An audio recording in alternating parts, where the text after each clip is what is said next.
Živjo! Še en teden je pri koncu in ponovno smo za vas pripravili tedenski nabor novic, ki so se zgodile v minulem tednu v Sloveniji in po svetu. Ostanite z nami!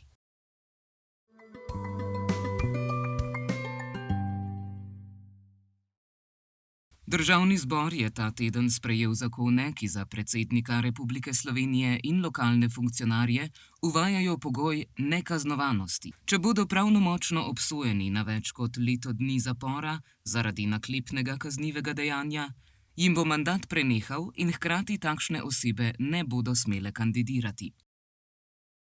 Brez podpore opozicije koaliciji ni uspelo uvesti enakega pogoja za poslance in državne svetnike. Namen zakonov je krepiti zaupanja v politiko in postavitev minimalnih etičnih standardov. Ta nova ureditev še ne bo veljala za letošnje volitve. Predvideno je, da bodo nove določbe začele veljati tisti dan, ko bo razpis volitev vsaj eno leto po uveljavitvi. Državni zbor je soglasno sprejel novelo zakona o športu.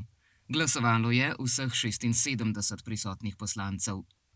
Ta novela uvaja karierni center in 3-letno prehodno denarno nadomestilo, ki športnikom po koncu kariere zagotavlja socialno varnost, minimalno plačo in plačane prispevke ob izobraževanju za drugo kariero. Zakon ureja tudi dodatke k pokojninam vrhunskih športnikov in sistemsko podpira njihov prehod na novo poklicno pot. Zavod za pokojninsko in zdravstveno zavarovanje je po noveli pokojninske zakonodaje izvedel preračun pokojnin in nadomestil za več kot 130 tisoč ljudi, ki bodo že ta mesec prejeli višje zneske.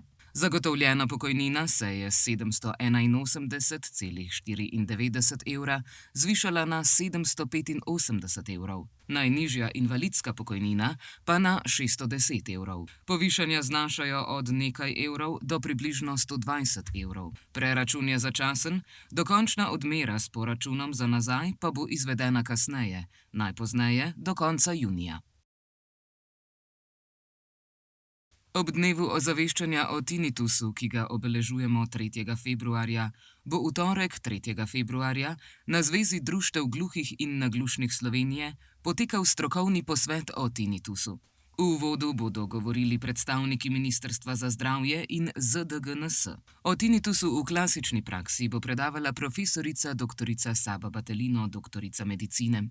O vzrokih šumenja in pričakovanj od zdravljenja pa bo predavala dr. Nina Bozanič-Urbančič, doktorica medicine, specialistka ORL.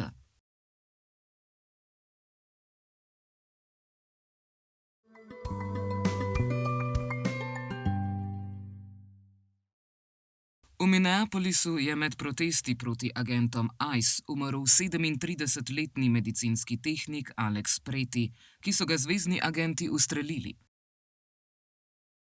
To je tudi s strani republikancev sprožilo pozive k neodvisni preiskavi.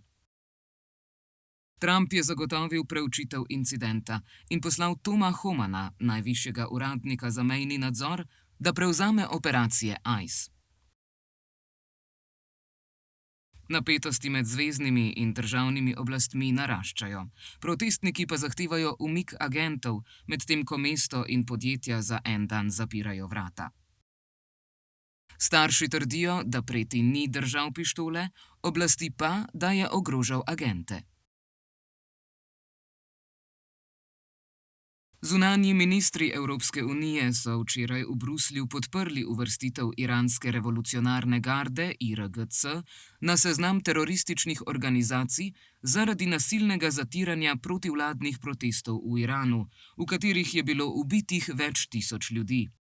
Ob tem je Evropska unija uvedla nove sankcije proti iranskim uradnikom in poveljnikom IRGC, ki vključujejo prepoved vstopa v EU in zamrznitev premoženja, ter dodatne ukrepe zaradi iranske vojaške podpore Rusiji v vojni proti Ukrajini. Visoka zunanjepolitična predstavnica Evropske unije Kaja Kallas je poudarila, da represija ne more ostati brez odgovora, hkrati pa opozorila, da Bližnji vzhod ne potrebuje nove vojne. Odločitev podpira tudi Slovenija, ki želi kljub temu ohraniti diplomatske stike z Iranom, medtem ko je Teheran potezo Evropske unije obsodil kot veliko strateško napako, Izrael pa jo je pozdravil.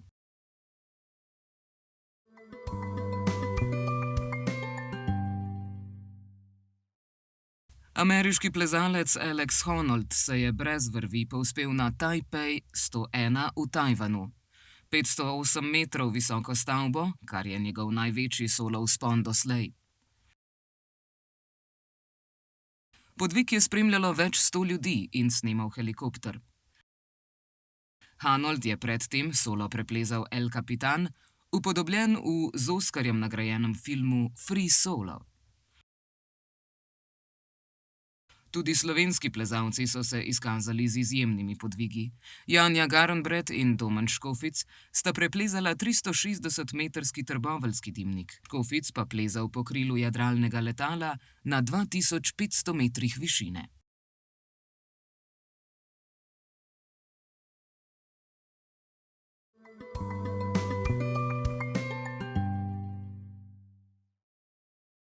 Slovenski tenisač Marino Kegel je trenutno v Melbourneu na odprtem prvenstvu Avstralije. Marino, ki je drugi nosilec turnirja, je v četrtfinalu izgubil proti Ekvadorcu Andresu Vazquezu z rezultatom 3:6, 7:6 in 7:6. Kegel bo jutri tekmoval za 5. mesto s Francozom Olivierjem Gravejem. V dvojicah z Markom Kareto je izgubil proti Glenu Flindelu in Andresu Vazquezu z rezultatom 6:4, 3:6 in z 9:11.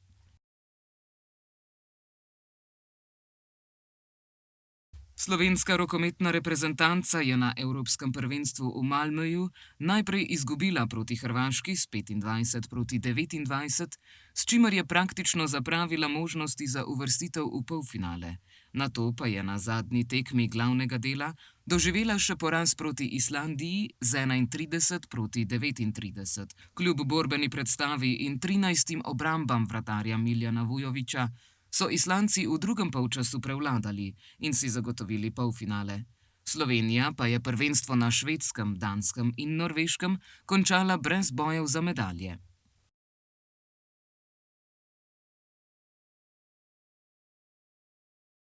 Na svetovnem prvenstvu v smučarskih poletih v Oberstdorfu je Domen Prevc osvojil zlato medaljo in svoj prvi posamični naslov svetovnega prvaka, potem ko je po 4 serijah zmagal z naskokom 59,5 točk in poleti do 232 in 222,5 metra.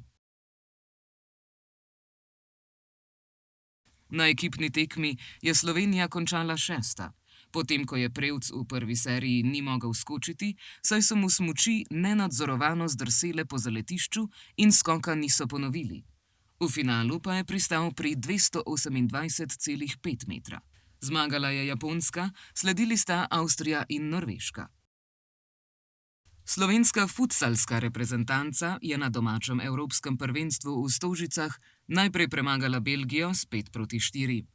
Tako so še upali na uvrstitev v četrtfinale, potem pa so izgubili proti Belorusiji z 2:3 in si s tem zapravili možnost uvrstitve. Že zaradi prvega poraza proti Španiji z 1:4 je Slovenija tako prvenstvo končala brez napredovanja, medtem ko sta iz skupine C v četrtfinale napredovali Španija in Belgija. Jutri se bo na Primorskem razjasnilo, zapihala bo šibka burja. V notranjosti Slovenije bo vztrajala nizka oblačnost. Najnižje jutranje temperature bodo od -3 do 2, na Primorskem okoli 4 stopinje Celzija. Najvišje dnevne od 2 do 7 stopinj Celzija, na Goriškem in v slovenski Istri okoli 12 stopinj. V nedeljo bo na Primorskem dokaj sončno s šibko burjo, v notranjosti Slovenije pa bo prevladovalo oblačno vreme. Nekoliko hladneje bo. V ponedeljek se bo nadaljevalo suho vreme. Sprva bo v notranjosti še precej oblačno, čez dan se bo ponekod na vzhodu prehodno jasnilo.